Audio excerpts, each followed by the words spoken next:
Tout au long de la Seconde Guerre mondiale, des dizaines de villes européennes furent soumises au régime nazi et transformées en espaces où la vie quotidienne perdit toute stabilité. Dans chacune d'elles, les modes de survie variaient selon les règles imposées, le contexte local et le type d'occupation. Certaines furent rasées, d'autres écrasées par la faim ou la terreur imposée par l'administration. Les routines cessèrent d'exister, l'accès à la nourriture devint incertain, les rues furent contrôlées par des patrouilles involontaires et le moindre geste, comme parler fort ou regarder un inconnu, pouvait avoir des conséquences imprévues. Les villes adoptèrent de nouvelles normes, de nouvelles hiérarchies, de nouvelles peurs. Chaque cas offre une perspective différente sur la dynamique imposée par le régime nazi sur des territoires qui n'appartenaient plus à leurs habitants. Ce qui s'est passé dans ces villes révèle une dimension intime et directe de la guerre, où il ne s'agissait pas de stratégies ou de fronts, mais de ce que signifiait simplement survivre au milieu d'une occupation totale. Varsovie, une ville divisée en deux. Varsovie avait cessé de ressembler à elle-même dès les premiers jours de l'occupation. L'arrivée des troupes allemandes en septembre 1939 marqua un point de non-retour, et dès lors, tout ce qui était reconnaissable commença à se transformer. Les autorités allemandes mirent en place des mesures de ségrégation dès le début, et bien qu'il n'y ait pas eu initialement de ghetto fermé, la séparation physique et symbolique entre les Juifs et le reste de la population était déjà en place. Les rues étaient divisées par des panneaux visibles et invisibles, les tramways obéissaient à des règles différentes, et le quotidien dépendait désormais de la couleur du brassard ou du nom de famille figurant sur les papiers. Les premiers jours de l'occupation furent marqués par des pillages systématiques, des rafles, des humiliations publiques et des ajustements forcés de la vie quotidienne.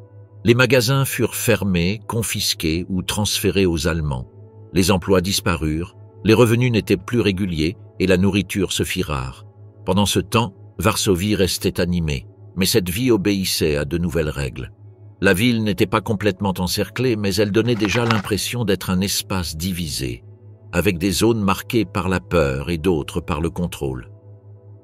Les Allemands parcouraient les rues principales, occupant les plus beaux bâtiments et installant bureaux, casernes ou résidences dans ce qui avait été autrefois des maisons, des écoles ou des commerces. Au fil des mois, la ségrégation se durcit. L'utilisation des transports en commun fut réduite pour les Juifs, tout comme l'accès à certains lieux. Les commerces commencèrent à être classés selon leur capacité d'accueil. La plupart des familles furent contraintes de déménager vers des quartiers spécifiques, provoquant des déplacements massifs au sein de la ville. Les zones autrefois mixtes commencèrent à se vider de certains et à se remplir d'autres. Les maisons devinrent surpeuplées, et ceux qui n'avaient nulle part ailleurs se retrouvèrent coincés dans la rue ou dans des espaces de fortune. Fin 1940, la création du ghetto de Varsovie fut officialisée. La ville fut divisée. La partie restante du côté arien resta sous occupation mais conserva un semblant de normalité altérée. En revanche, la zone murée où se concentrait la population juive se transforma en une ville différente, une ville parallèle. Des murs de briques et de bois furent érigés, les entrées étant contrôlées par la police allemande. L'entrée et la sortie n'étaient autorisées qu'avec des permis spéciaux et toute traversée non autorisée était passible de la peine de mort. À l'intérieur du ghetto, la vie continuait sans relâche, mais elle avait radicalement changé. Les rues étaient les mêmes, mais leurs usages avaient changé. Les écoles fonctionnaient de manière limitée et les hôpitaux avec des ressources minimales. Le commerce ne disparut pas, mais devint un moyen de subsistance. Les prix augmentaient chaque jour. La nourriture arrivait en quantité limitée et le peu qu'on obtenait devait être réparti entre des milliers de personnes entassées. Les files d'attente étaient interminables. Les visages trahissaient la fatigue, et les rues se remplissaient de personnes sans domicile ni abri. Le ghetto concentrait, sur quelques kilomètres carrés seulement, plus de 300 000 personnes. La surpopulation était extrême. Les familles partageaient une seule pièce, parfois avec des inconnus, parfois avec plusieurs proches. Les lits étaient partagés par roulement, et les couloirs servaient de lieu de cuisine, de conversation ou tout simplement de lieu de convivialité. Les cours intérieures, autrefois utilisées pour étendre le linge ou prendre l'air, étaient désormais remplies de latrines improvisées, de fourneaux et même d'ateliers informels. L'intimité disparaissait, tout comme la notion du temps. La routine se mesurait au son des sirènes, aux nouvelles propagées par les rumeurs ou aux changements dans l'accès à la nourriture. Les organisations communautaires tentèrent de maintenir une structure de base. Le Judenrat, le conseil juif imposé par les autorités allemandes, devait gérer l'impossible: recensement, distribution de nourriture, règlement intérieur et coordination avec la police du ghetto. Ce n'était pas une institution autonome et ne disposait pas de réel pouvoir. Il devait obéir aux ordres, distribuer des listes et exécuter les dispositions extérieures. Malgré cela, certains, au sein du ghetto, tentèrent de maintenir un réseau de soutien. Des cantines publiques, des orphelinats, des centres médicaux et même des espaces culturels furent organisés. La vie continua, mais s'adapta au confinement et à la pénurie. Des enfants erraient dans les rues à la recherche de quelque chose à vendre, à troquer ou simplement à observer. D'autres passèrent de l'autre côté par de petites fissures dans les murs, des caves ou des passages secrets. Certains le firent pour apporter du pain, d'autres pour informer, et plusieurs ne revinrent jamais. La contrebande était l'une des rares formes de subsistance. Ce qui entrait par ces voies clandestines devenait monnaie d'échange: sucre, farine, médicaments, vêtements usagés. Les femmes et les personnes âgées y participèrent également, chacune de leur côté. Ce n'était pas un crime, mais plutôt une question de survie, sans autre solution. La présence de cadavres dans les rues devint courante au fil du temps. Les maladies se propageaient facilement: typhus, dysenterie, tuberculose. Les médecins faisaient ce qu'ils pouvaient, mais manquaient de ressources. Les pharmacies étaient vides ou ne servaient que ceux qui pouvaient se permettre des prix exorbitants. La nourriture distribuée officiellement ne couvrait qu'une fraction des besoins. Nombreux étaient ceux qui survivaient grâce à des réseaux informels ou à ce qu'ils obtenaient de leurs proches de l'autre côté du mur. Les temples restèrent debout, mais leurs fonctions furent réduites au minimum. Certains rabbins poursuivirent leur travail en silence, d'autres furent persécutés ou contraints de quitter leur communauté. Les fêtes religieuses ne furent pas suspendues, mais célébrées avec ce qui était disponible: une bougie, un pain, une prière commune. Les écoles, lorsqu'elles existaient, fonctionnaient dans des espaces restreints avec du matériel de récupération. Les cours se déroulaient à voix basse, portes fermées, au cas où une voiture de patrouille entrerait. Malgré tout, certains apprenaient à lire, à écrire ou à compter, tandis qu'au dehors, ils entendaient les pas de la police ou le murmure des marchés noirs. La ville assiégée n'était pas une collection de tragédies individuelles, mais une communauté luttant contre la détérioration systématique de son existence. Chaque famille inventait des routines. Certains brodaient la nuit, cuisinaient avec des coquillages ou inventaient des jeux pour calmer les plus petits. Certains recopiaient des livres à la main, d'autres écrivaient des journaux intimes, des lettres et des souvenirs. Les fenêtres, lorsqu'elles n'étaient pas condamnées, révélaient un paysage de murs, de toits et de silhouettes humaines au ralenti.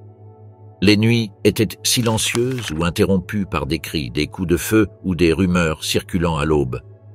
La frontière du ghetto ne divisait pas seulement les espaces, elle marquait aussi des limites psychologiques. Pour ceux qui vivaient à l'intérieur, il était impossible d'ignorer la ville qui se prolongeait de l'autre côté. L'autre Varsovie, où les trains continuaient, les parcs étaient ouverts au public et les magasins où l'on pouvait se nourrir sans être contrôlé par la police. Depuis les hautes fenêtres, certains pouvaient apercevoir des rues étranges, l'agitation de la vie quotidienne, le bruit du marché, le passage des voitures et des uniformes qui ne leur appartenaient pas. Cette observation constante alimentait le sentiment d'enfermement, mais créait aussi un lien avec ce qui n'était plus habitable. Pendant ce temps, du côté arien, tout le monde n'ignorait pas ce qui se passait derrière les murs. Certains observaient avec indifférence, d'autres avec crainte, et certains tentaient d'aider. Les réseaux de soutien extérieur étaient clandestins. Ils s'organisaient en secret, au péril de leur vie. Certains cachaient des enfants, d'autres transmettaient des messages, de l'argent ou des médicaments. Mais l'aide était limitée par rapport aux besoins. Les représailles pour collaboration avec les Juifs étaient immédiates: arrestation, torture ou exécution. La peur maintenait beaucoup à l'écart. D'autres voyaient dans la situation une occasion de s'enrichir ou de dénoncer les autres en échange de récompenses. La police juive, imposée au sein du ghetto, générait des tensions internes. Ses membres étaient traités différemment des Allemands et, bien qu'ils fussent eux aussi piégés dans la ville assiégée, ils bénéficiaient de certains privilèges: accès aux ressources, possibilité de déplacer leur famille ou protection temporaire. Ils étaient chargés d'exécuter les ordres venus de l'extérieur. Ils devaient réguler la circulation, contrôler les papiers d'identité, dresser des listes et livrer les personnes. Leur travail n'était pas bénévole, mais cela n'éliminait pas le ressentiment qu'ils suscitaient. Certains abusaient de leur position, d'autres tentaient d'agir avec une certaine éthique, mais tous étaient perçus avec méfiance par la population. Le temps au sein du ghetto avait une autre mesure. Le calendrier s'estompait. Les saisons passaient, mais n'apportaient aucun changement visible. Les vêtements restaient les mêmes. Les rues ne s'améliorèrent pas. Les visages étaient rapidement marqués. Ce qui avait été une attente de la fin de la guerre devint une routine quotidienne consistant à survivre quelques heures de plus.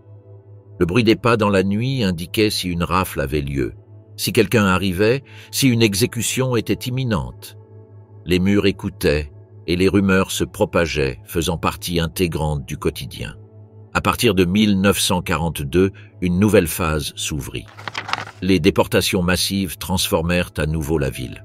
La station Umschlagplatz, au nord du ghetto, devint le terminus pour des dizaines de milliers de personnes. De là, des trains partaient pour Treblinka. Les rafles étaient quotidiennes. Des personnes étaient expulsées de force de chez elles, sélectionnées dans la rue ou détenues, faute de papier. Personne ne savait avec certitude quel serait leur sort, mais des rumeurs de camps d'extermination circulèrent de bouche à oreille. Certains croyaient au travail forcé, d'autres préféraient ne rien imaginer. Durant ces mois, le ghetto se vidait à un rythme effréné. Les maisons restaient ouvertes, les meubles abandonnés, les jouets par terre. Ceux qui échappaient aux rafles se cachaient dans les greniers, les caves, entre les doubles murs ou sous les planchers. Les enfants étaient entassés dans des valises, les personnes âgées dormaient dans des abris de fortune. Certains simulaient un déménagement, feignaient la maladie ou payaient des patrouilleurs pour quelques heures de silence. Malgré cela, les chiffres augmentaient. En moins de 3 mois, plus de 200 000 personnes furent déportées. Ce qui restait du ghetto n'était qu'une fraction de ce qu'il y avait auparavant. Un ghetto plus petit, avec moins de rues, moins de bâtiments et moins de bruit. La vie continuait, mais elle n'avait plus la même forme. Ceux qui restèrent savaient que la fin n'était qu'une question de temps. Malgré cela, ils commencèrent à s'organiser. Des groupes de résistance furent formés, des armes furent stockées, des manifestes furent rédigés. La vie culturelle, même dans ce contexte, ne s'éteignit pas. Lectures, pièces de théâtre, cours d'histoire et de philosophie furent organisés. Les médecins continuèrent à prodiguer des soins.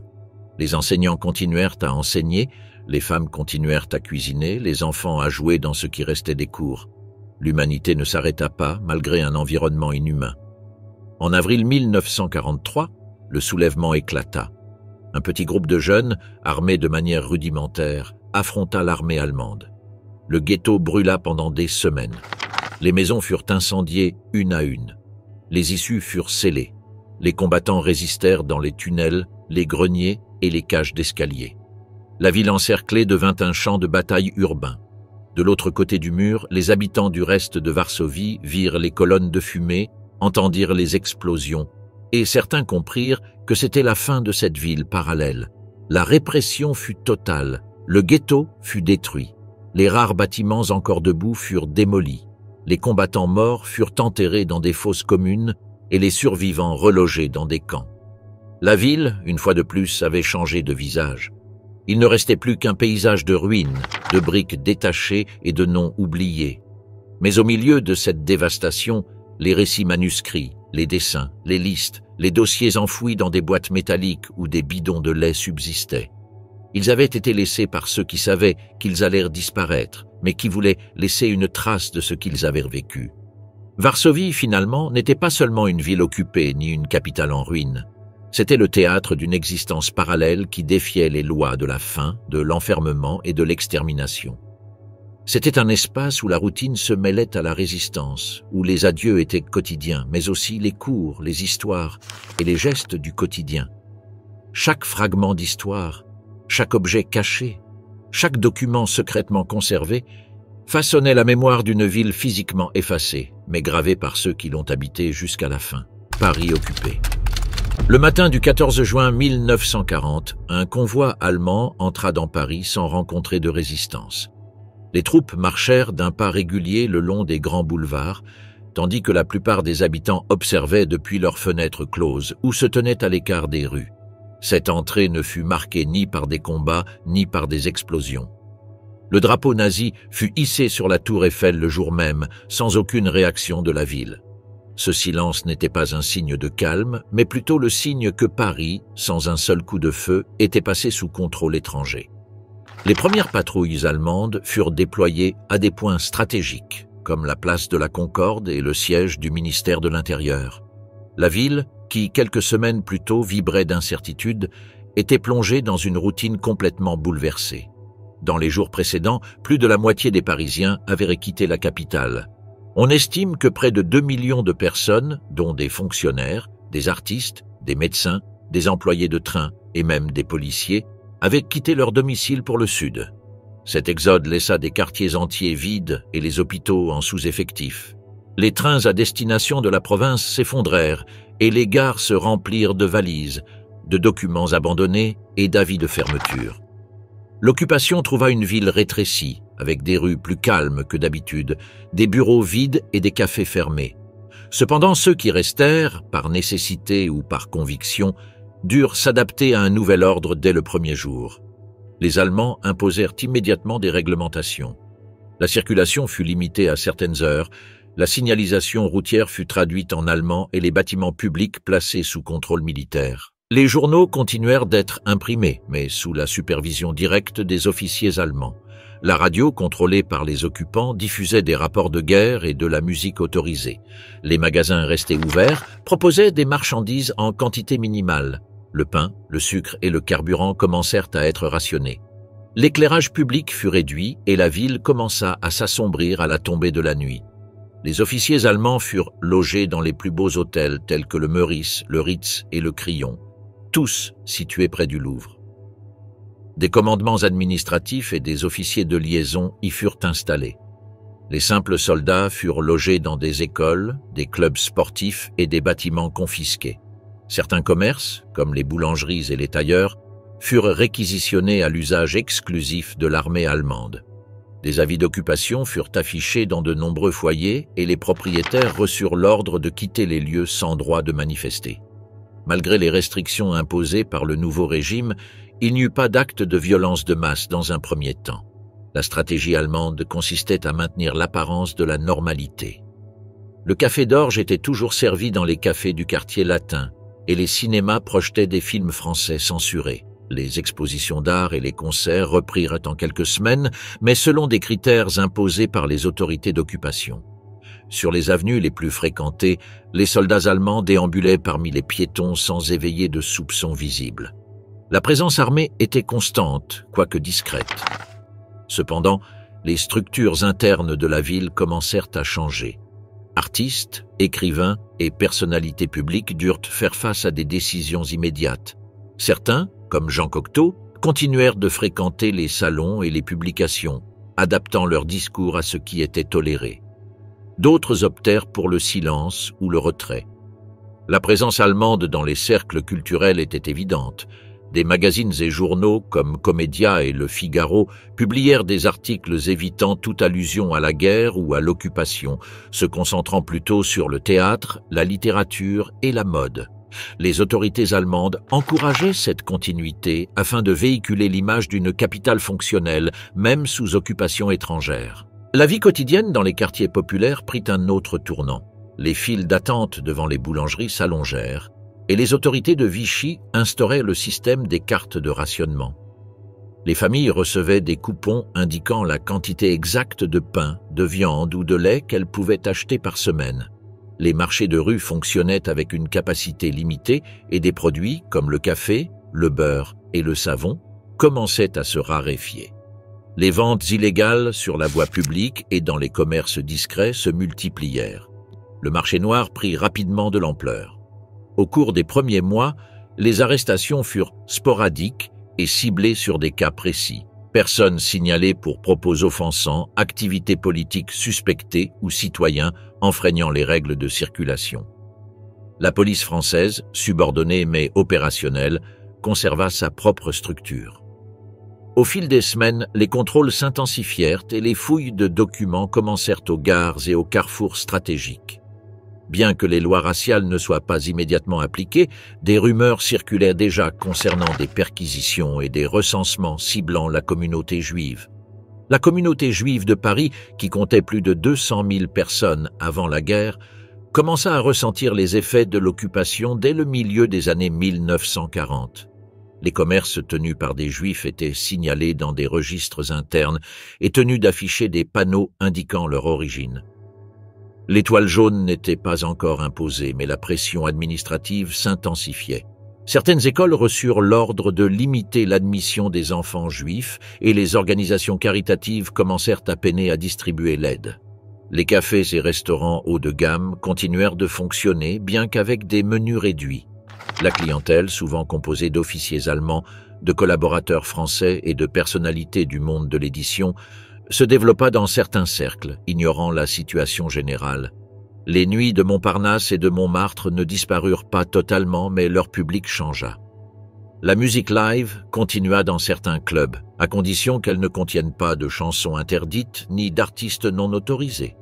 Les autorités d'occupation autorisèrent une certaine liberté culturelle si cela contribuait à maintenir le calme public. Les gares fonctionnaient apparemment normalement, mais sous un contrôle absolu. La photographie était interdite et les horaires réduits. De nombreux trains étaient réservés à l'usage militaire. La correspondance postale continua, bien que lue et censurée. Les téléphones publics étaient surveillés et les lignes privées mises sur écoute en cas de soupçon. La peur se manifestait dans la façon de parler, dans les évitements de sujets et dans la réduction des contacts. Dans les foyers, la radio britannique commença à être écoutée en cachette. Les écoles reprirent leurs activités en septembre selon de nouvelles directives. Certains enseignants furent remplacés et le contenu fut révisé. Les valeurs de l'État français furent privilégiées, l'accent étant mis sur l'ordre, le devoir et la famille. Les cours d'histoire et de littérature évitèrent tout ce qui pouvait générer des tensions. Les enfants grandirent avec des règles qui les forçaient à considérer ce qui se passait comme faisant partie d'une nouvelle normalité. Les bibliothèques fermèrent temporairement, puis rouvrirent avec des collections révisées. Les librairies retirèrent des titres sur ordre écrit de l'administration militaire. La ville conservait sa structure, mais ses rythmes et ses formes avaient changé. Malgré l'absence de bombardements ou de destruction massive, Paris vivait à une époque différente, imprégnée d'une présence étrangère.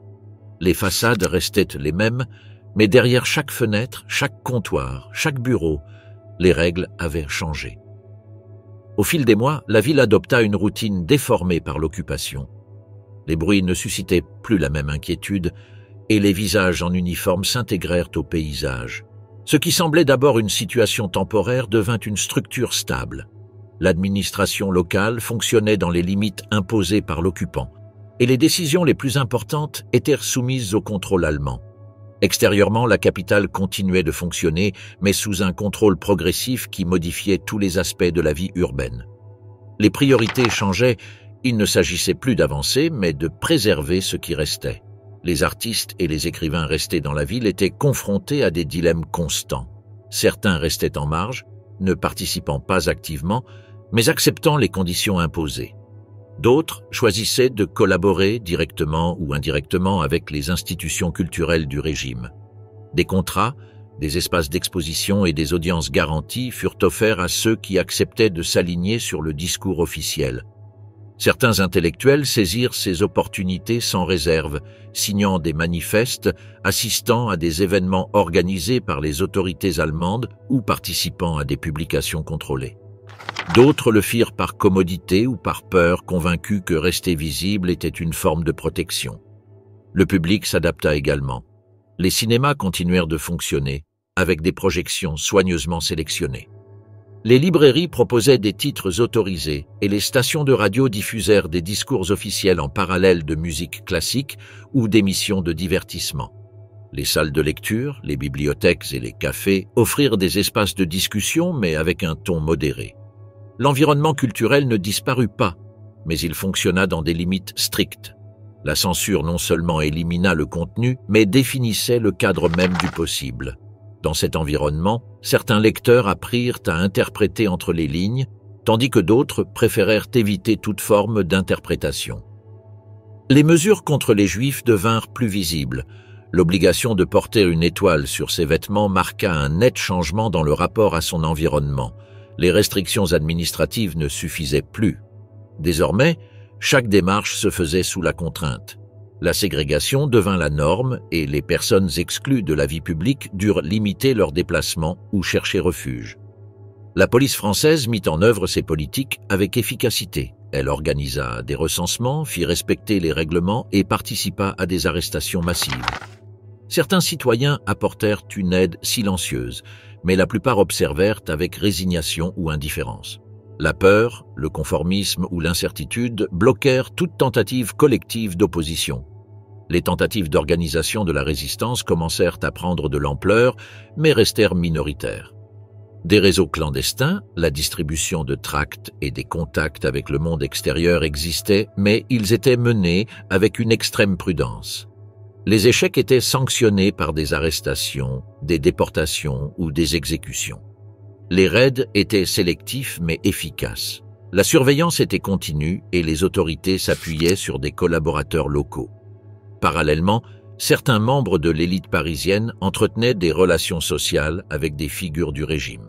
Dîners, réceptions discrètes et rassemblements se tenaient dans des propriétés confisquées. Pour ceux qui occupèrent ces lieux, la guerre semblait lointaine. Il y avait de la chaleur, de la nourriture et de la sécurité. De l'autre côté de la ville, des familles entières s'entassaient dans des chambres misérables, espérant ne pas être découvertes. La structure urbaine a également changé. Certains quartiers se sont militarisés et les bâtiments occupés ont servi de bureaux, de résidences ou de centres d'interrogatoire. Les gares étaient des points de contrôle et la circulation était soumise à autorisation. Le commerce fonctionnait comme prévu. Certains produits s'obtenaient avec des coupons, d'autres uniquement au marché noir. L'économie officielle coexistait avec un réseau informel qui offrait de tout, de la nourriture au faux papier. La corruption n'était pas une exception, mais un autre moyen de survie. Certains bénéficiaient du système, d'autres l'utilisaient comme seule ressource disponible. Dans ce scénario, le moral collectif s'est fragmenté. La ville ne partageait plus de vision commune. Certains cherchaient à éviter la tension, d'autres tentaient de collaborer sans paraître soumis, et certains espéraient un changement sans savoir comment l'obtenir. Les rumeurs circulaient rapidement, mais les informations fiables étaient rares. On parlait de fronts, d'avancées et de défaites, mais il ne s'agissait presque que de spéculations. Les radios étrangères étaient écoutées en cachette, et ceux qui les mentionnaient en public prenaient des risques. Malgré cela, le sentiment que le conflit pouvait changer de direction s'est accru. Ce sentiment nourrissait l'espoir et, parallèlement, la méfiance. Le rôle de la police locale devint plus évident au fil du temps. À mesure que les opérations répressives s'intensifiaient, la collaboration active des forces françaises s'avéra essentielle. Des patrouilles quotidiennes à l'exécution des mandats d'arrêt, les agents participaient directement aux actions du régime. L'identification des familles, leur classement par origine et la coordination des transferts étaient des tâches gérées depuis les bureaux locaux. Cela générait des tensions internes, mais ne déclenchait pas d'affrontements. La discipline institutionnelle l'emportait sur toute forme de dissidence. Vers la fin de l'occupation, la ville montrait des signes visibles d'usure. Bien qu'elle n'ait pas été rasée, ses habitants vivaient dans un état d'épuisement. La pénurie de biens de première nécessité, la détérioration des infrastructures et la pression constante affectaient toutes les couches de la société. L'enthousiasme initial de certains secteurs s'était estompé. Les relations personnelles étaient empreintes de suspicion, et la frontière entre adaptation et complicité devenait de plus en plus difficile à tracer. Parallèlement, les mouvements clandestins se multipliaient. Les actes de sabotage, les fuites de documents et les contacts avec d'autres régions se multipliaient. L'espoir de libération était plus concret mais aussi plus dangereux. Ces derniers mois, les contrôles se sont intensifiés. Les arrestations se sont multipliées et les rumeurs de déportation massive se sont intensifiées. La peur se mêlait à l'impatience. Nombreux étaient ceux qui attendaient le retour des troupes alliées. D'autres craignaient des représailles internes après le changement de pouvoir. Dans certains quartiers, les murs étaient couverts d'affiches arrachées, de signes d'affrontement ou d'avis de couvre-feu. La ville n'était pas tombée en ruine, mais sa structure sociale et politique était complètement modifiée. Elle était restée debout, mais transformée par une occupation qui n'avait pas eu besoin d'être détruite pour laisser ses traces. Rotterdam. Le 11 mai 1940, la population de Rotterdam se réveilla, ignorant encore l'ampleur de la journée précédente. Les bombardements allemands, menés alors que les négociations de reddition étaient déjà en cours, avaient réduit le centre historique à un paysage de ruines. Plus de 800 civils périrent en quelques minutes et des dizaines de milliers se retrouvèrent sans abri. La destruction n'était pas motivée par des raisons stratégiques complexes. Il s'agissait d'un avertissement, d'une manière de forcer le pays à capituler par la peur. Contrairement à d'autres villes européennes qui tentèrent de préserver des structures ou des monuments, à Rotterdam, la logique de la démolition totale prévalait. Il n'y avait plus de place pour reconstruire sur ce qui restait. Les autorités néerlandaises, sous contrôle allemand dès le lendemain, promouvirent un réaménagement prenant la dévastation comme point de départ. Le nouveau plan urbain ne serait pas une restauration du passé, mais une organisation du présent sous contrôle. Avec ses rues larges, ses îlots fonctionnels et l'absence d'éléments historiques, le nouveau centre de Rotterdam était modelé sur l'idée d'efficacité. Les priorités n'étaient pas symboliques, mais logistiques. Déplacer les gens, stocker les vivres, se déplacer rapidement. Les avenues furent tracées sans tenir compte du tissu urbain antérieur et la ville fut divisée en zones à des fins administratives. La collaboration de certains techniciens néerlandais permit à ce plan de progresser sans interruption. Il ne s'agissait pas seulement de réparer ce qui avait été détruit, mais aussi de saisir l'occasion d'effacer la vieille ville. Aux yeux des occupants, une ville sans racines était plus facile à gérer. La perte d'identité spatiale facilitait le contrôle de la population. Les habitants de Rotterdam ne pouvaient plus retourner dans les rues qu'ils connaissaient. Ils ne retrouvaient plus leurs repères habituels, et dans ce vide, l'obéissance s'installa. La population accepta le nouvel ordre avec un silence, pas nécessairement complice, mais fonctionnel. Le système moral calviniste, qui régissait une grande partie de la vie sociale aux Pays-Bas, conditionnait les réactions. L'idée de vertu était associée à l'accomplissement du devoir, à la retenue émotionnelle, à l'obéissance non pas comme résignation mais comme discipline. Ce cadre culturel n'exigeait pas une vigilance constante. Dans de nombreuses familles, la peur de s'exposer ou de se démarquer au sein de la communauté était plus efficace que n'importe quel uniforme. La répression n'était pas toujours exercée par l'appareil allemand. Dans bien des cas, c'était la structure sociale elle-même qui imposait des limites. Les règles venaient de l'extérieur, mais étaient respectées de l'intérieur. Le traumatisme des bombardements laissa également une marque visible sur les comportements quotidiens. Les gens n'oubliaient pas qu'un acte de désobéissance ou un retard de la part du gouvernement avait entraîné la destruction totale d'une ville. Dès lors, de nombreuses décisions individuelles furent prises en gardant ce précédent à l'esprit. On pensait que toute résistance, bien que moralement valable, pouvait avoir des conséquences disproportionnées. Cette logique de survie était intériorisée. Les files d'attente pour les rations étaient formées de manière ordonnée. Les restrictions de mouvement étaient acceptées avec docilité. Il ne s'agissait pas d'une question de confiance envers les occupants, mais d'un calcul du danger réel de perturber la routine imposée. Durant les premiers mois de l'occupation, l'intervention allemande directe et visible dans la vie civile fut évitée. Les nazis comprirent qu'une ville traumatisée pouvait être gérée sans pression excessive, tant que l'apparence de normalité était maintenue. Les structures locales furent autorisées à continuer de fonctionner sous surveillance extérieure. Cette stratégie eut un effet particulier à Rotterdam, le sentiment qu'il n'y avait pas d'autre alternative. L'obéissance était un choix rationnel et non une imposition explicite. On ne voyait pas de soldats à chaque coin de rue, mais la marge d'erreur était notoirement minime.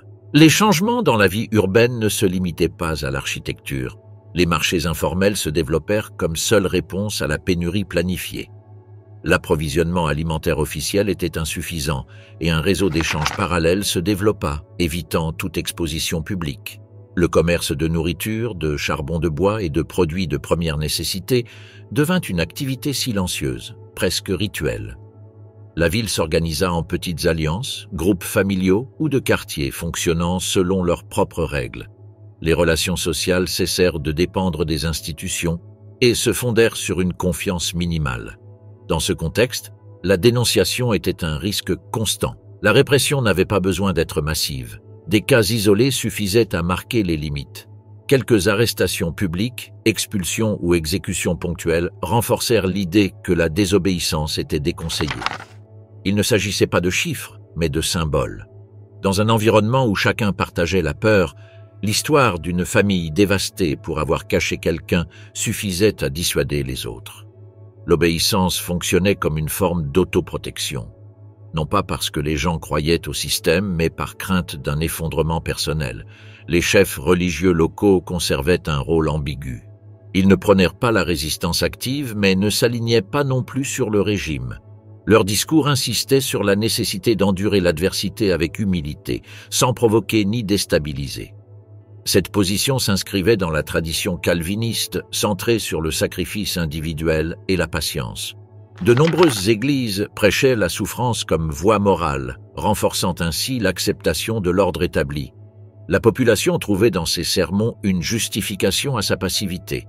Il ne s'agissait pas d'un manque de conscience, mais plutôt d'une rationalisation morale de l'inaction. Les transports reflétaient également cette nouvelle logique. Tramways et vélos remplacèrent les véhicules à moteur, non pas par choix écologique, mais par l'imposition de la pénurie.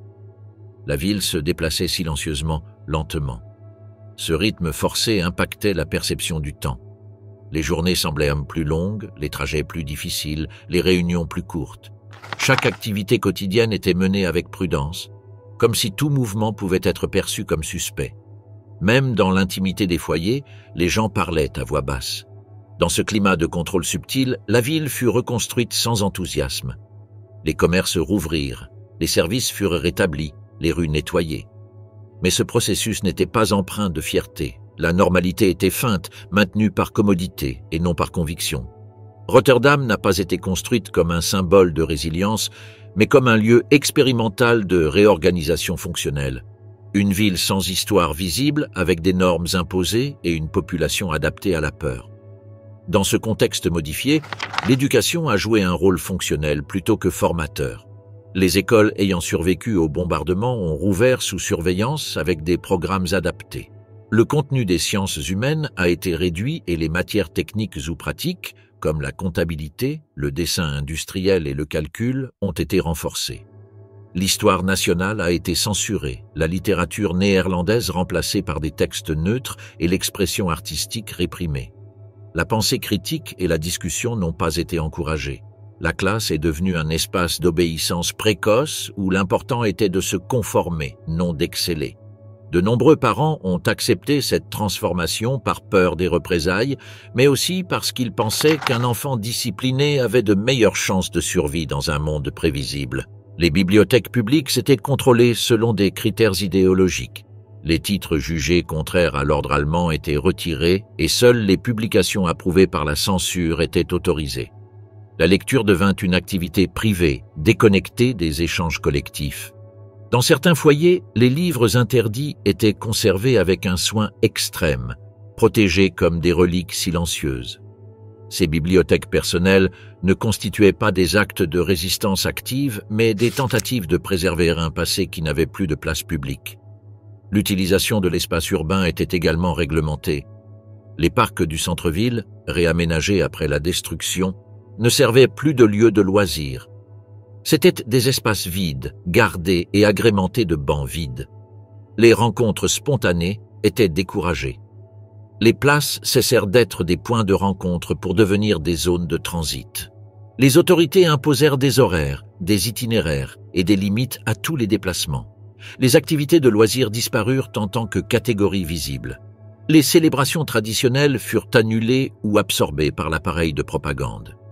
Les rituels populaires et les festivités locales furent interrompus. La vie quotidienne se vida de ses symboles et la ville devint entièrement utilitaire. Les théâtres restèrent fermés les premières années. Lorsque certains rouvrirent, ils le firent avec des répertoires choisis par les occupants. Les œuvres étrangères furent traduites, adaptées et dénuées de toute connotation politique. L'objectif n'était pas de divertir, mais de façonner les comportements.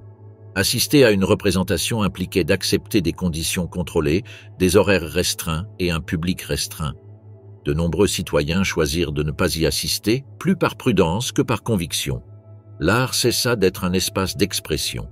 Il devint une activité contenue, tolérée tant qu'elle ne menaçait pas l'ordre public. Dans ce contexte, la vie domestique prit une importance capitale. Le foyer devint le seul espace où il était encore possible de décider, même de manière minimale. La décoration, la gestion du temps, la façon de préparer les repas ou de ranger les objets du passé fonctionnaient comme des formes discrètes d'autonomie. Il ne s'agissait pas de rébellion, mais de préserver une certaine forme d'identité. Cependant, même cet espace privé était vulnérable. Des perquisitions, des inspections et des réquisitions pouvaient survenir à tout moment. Les gens vivaient avec la conscience que tout était provisoire. Le système de travail fut réorganisé avec une logique implacable. Les usines encore en activité passèrent sous administration allemande. Les employés devaient travailler plus longtemps avec des salaires plus bas et une protection limitée. La production était axée sur l'approvisionnement du régime et toute forme d'inefficacité était sanctionnée. Les syndicats étaient réprimés, les droits du travail abolis et des quotas obligatoires instaurés. L'absentéisme était considéré comme du sabotage. Si certains travailleurs parvenaient à négocier des conditions minimales, la plupart acceptaient les nouvelles règles par pure nécessité. Le chômage n'était pas une option viable. Perdre son emploi signifiait perdre l'accès aux rations, aux logements ou aux documents officiels. Dans les quartiers périphériques, où le contrôle était moins visible, des réseaux d'entraide ont émergé, fonctionnant en secret. Certaines familles partageaient de la nourriture, d'autres cachaient des personnes recherchées, et d'autres encore échangeaient simplement des informations sur des raids ou des inspections imminents. Ces réseaux ne répondaient pas à une idéologie commune, mais aux besoins de protection entre connaissances.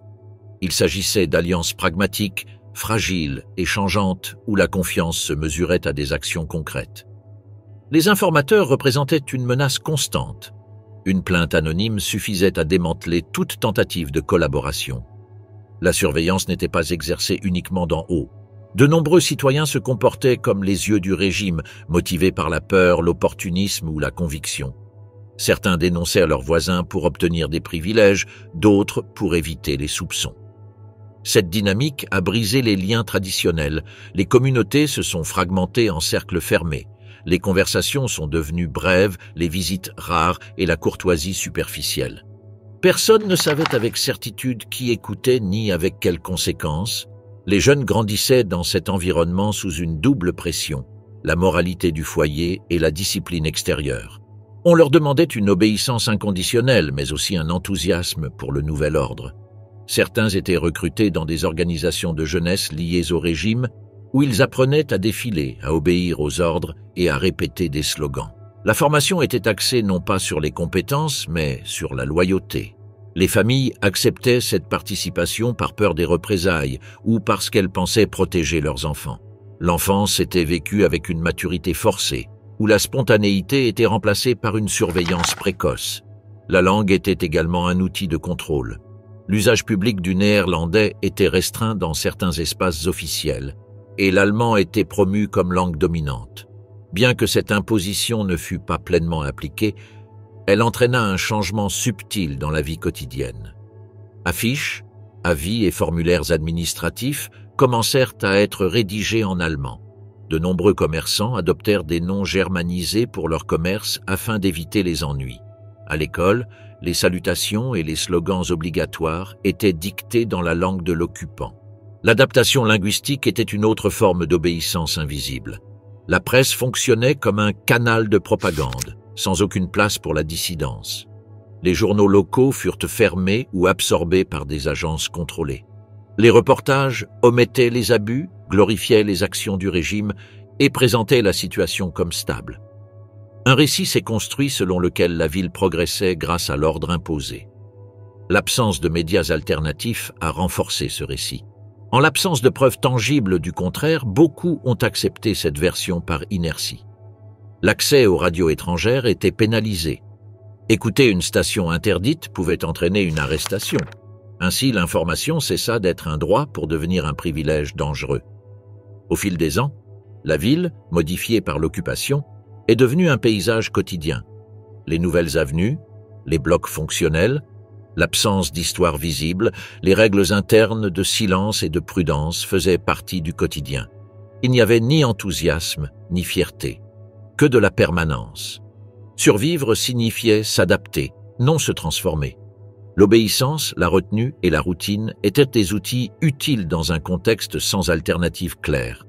Ainsi, Rotterdam n'était pas un symbole de résistance ouverte ou de collaboration active.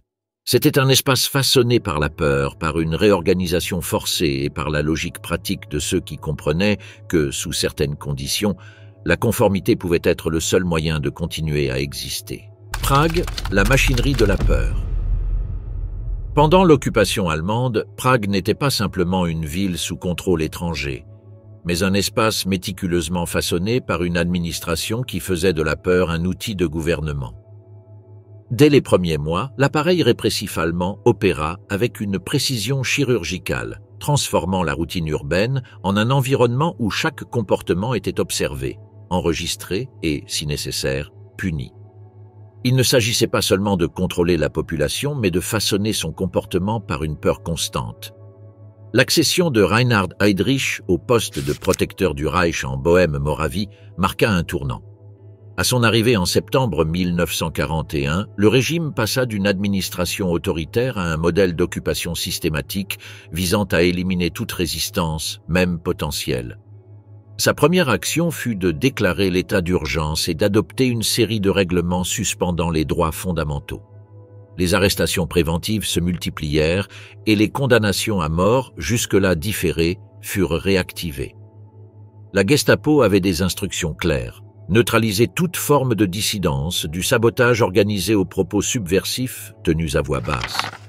La structure de contrôle s'étendait du quartier général du château de Prague aux ruelles les plus reculées. Le réseau d'informateurs s'est considérablement développé, les citoyens étant encouragés à signaler tout comportement suspect.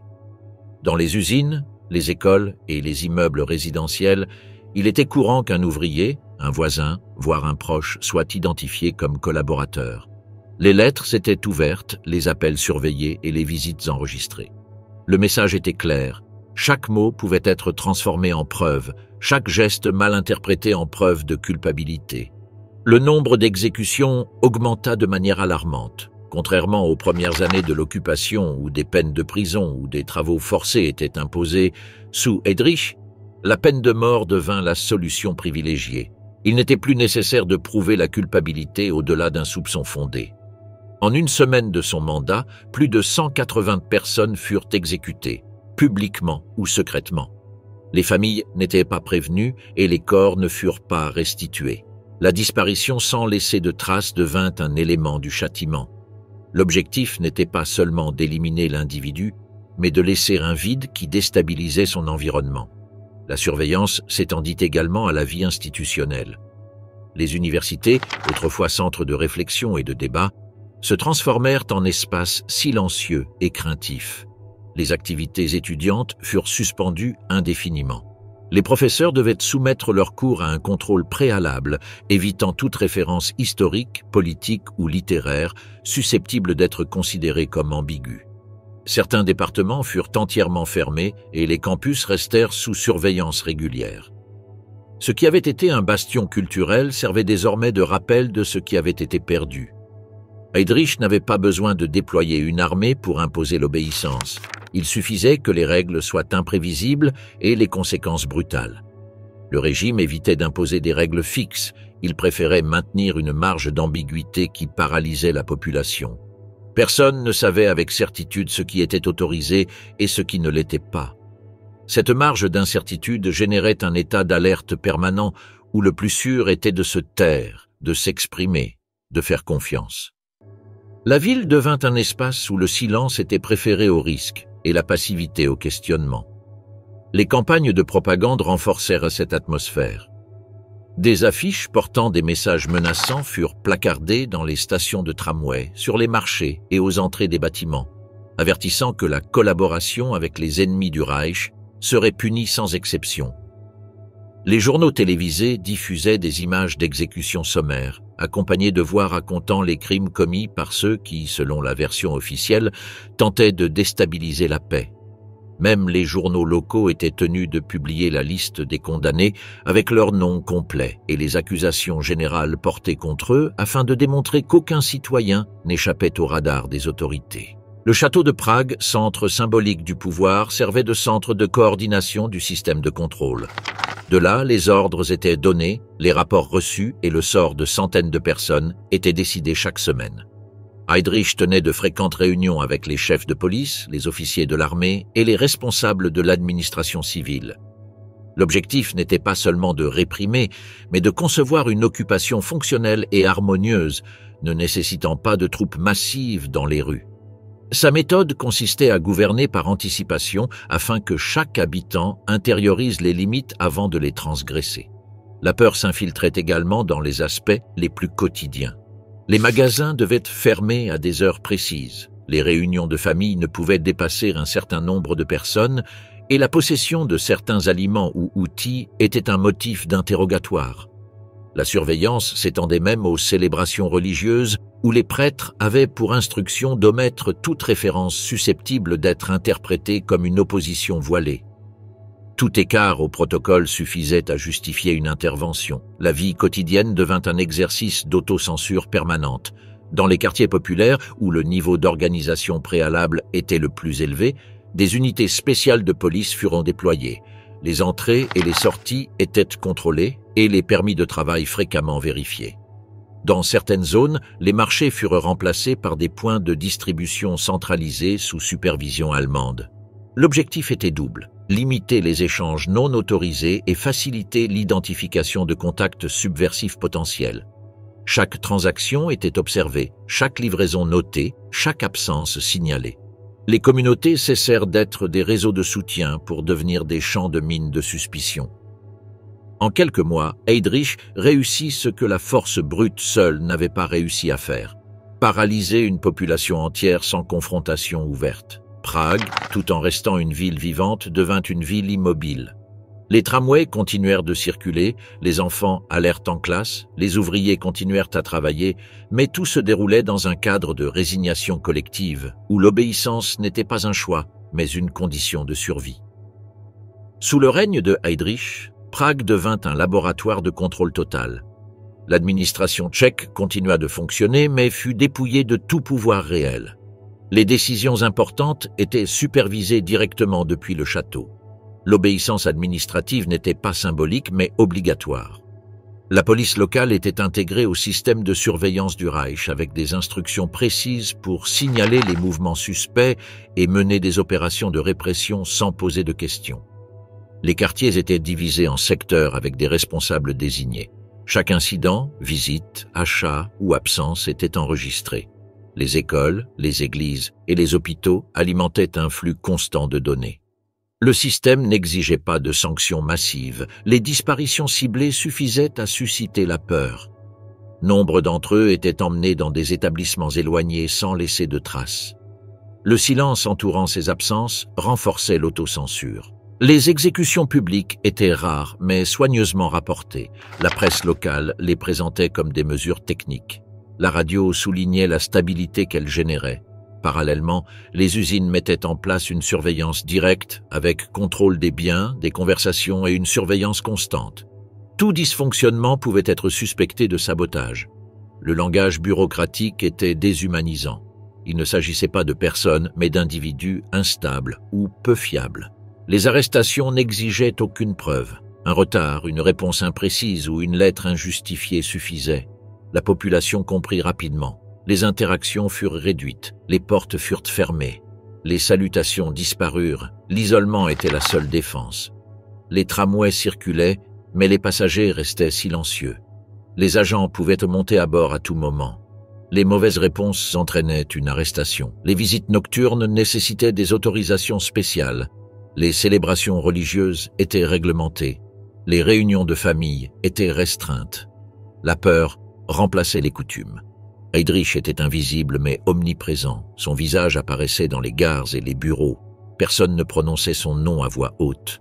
Lorsqu'il fut attaqué, la ville resta immobile. Des quartiers furent bouclés, des suspects exécutés sans procès et l'Idis détruite en représailles. Le message était clair, toute association avec cet acte serait punie sans distinction. L'effet fut immédiat. La surveillance fut redoublée.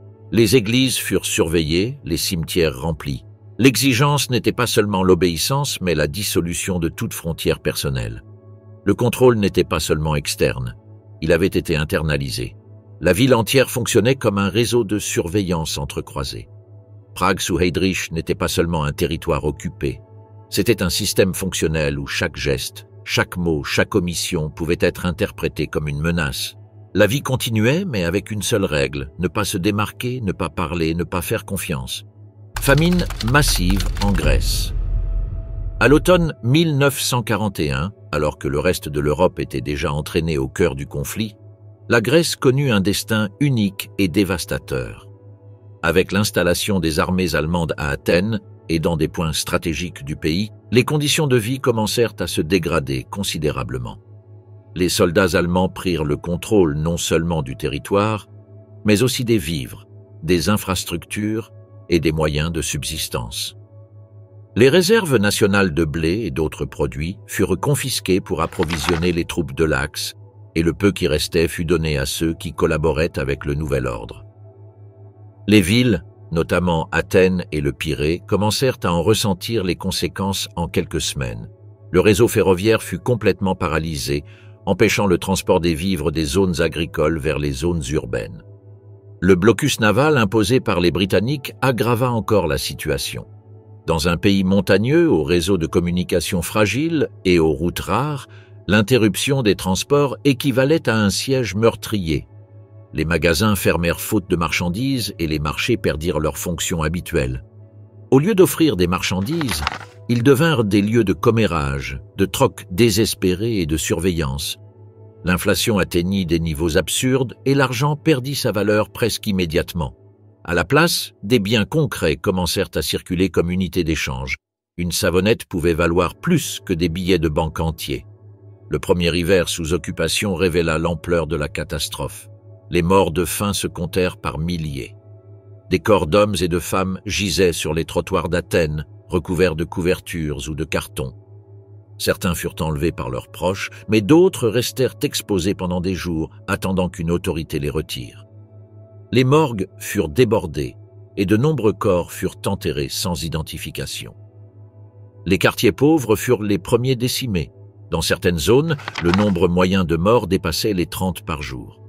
Les hôpitaux, manquant de fournitures et de personnel, furent transformés en lieux d'agonie.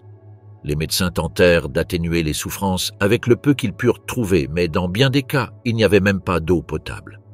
La consommation d'aliments avariés, de racines toxiques ou d'ordures fermentées commença à provoquer des maladies concomitantes comme la dysenterie et le typhus. Les enfants étaient les plus vulnérables. Des dizaines de milliers de personnes moururent dans les bras de leur mère ou seules, sans assistance. Une malnutrition sévère les transforma en silhouettes immobiles, les yeux cernés et le visage gris, reconnaissables à leur apparence plutôt qu'à leur nom. La réaction immédiate des habitants fut de lancer un réseau de secours informel, mais celui-ci fut rapidement étouffé. Les églises, certaines associations de quartier et certains médecins tentèrent de coordonner la distribution de soupe ou de pain, mais les occupants percevaient ces gestes comme une menace à leur contrôle total. Toute activité organisée sans autorisation préalable était considérée comme suspecte.